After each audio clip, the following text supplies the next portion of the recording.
Dun dun dun dun dun dun dun dun dun dun dun dun dun dun. I just love that opening in this movie. Hey guys, thank you for joining the quest again today. I'm your host Marques Underwood, and today I'll be reviewing Minions, which is directed by Pierre Coffin, and it stars Pierre Coffin, Sandra Bullock, and John Hamm, and Michael Keaton.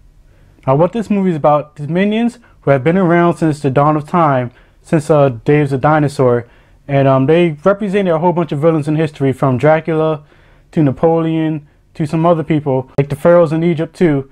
And over time they lose their masters, and they just decided to stay isolated in Antarctica until around 1968, where they get bored of just waiting for the next master. So they go out looking for an adventure to find the next master, and they end up in New York City in 1968. Then they go out to VillainCon, where they meet Scarlet Overkill, which is played by Sandra Bullock. I must say, I thought this movie was pretty good. I saw the first Despicable Me film. I didn't see the second one. I really liked the first one. I really liked the character development of Gru. But my favorite part of the movie was the Minions. I feel like the human characters, like Scarlet Overkill, they were really one-dimensional. Him and her husband, even though her husband, which is played by John Hamm, I thought he was really good and funny in the movie, a lot more better than Sandra Bullock in my opinion. But I didn't feel as connected with them as I did with Gru from the first Despicable Me movie, which I really enjoyed. So that kind of took me out the movie. This movie to me felt like a short. Like if you've seen a Pixar movie, you know beforehand there's a whole bunch of shorts that come along with it. And this movie really just felt like that, but it's an extended version. And I'm really a fan of shorts. So this film like a short didn't really bother me, to be honest. They don't talk English in the movie. It's more like a jibble jabberish stuff. Every once in a while they may say English like a banana, stuff like that. But I still enjoyed the movie. Them not speaking English didn't bother me.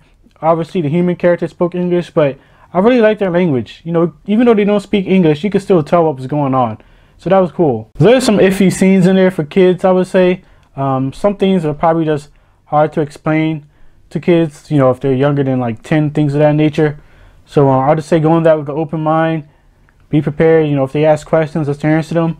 And another thing with the movie is that I wouldn't really say it's for adults. It's not like a Pixar movie where like kids and adults can watch it. It's mainly just for kids, kind of dumbed down, just so that they can understand it and appreciate it. But you know, as an adult, I did appreciate this movie, and it was a lot of fun. But overall, this movie was fun. I'm feeling a B for this, a 3.4 out of 5. This movie was just a blast to me. Them not speaking English didn't bother me. I still enjoyed it. Like I said earlier, it's probably for kids. I don't think adults will like it, like how they were with Pixar movies.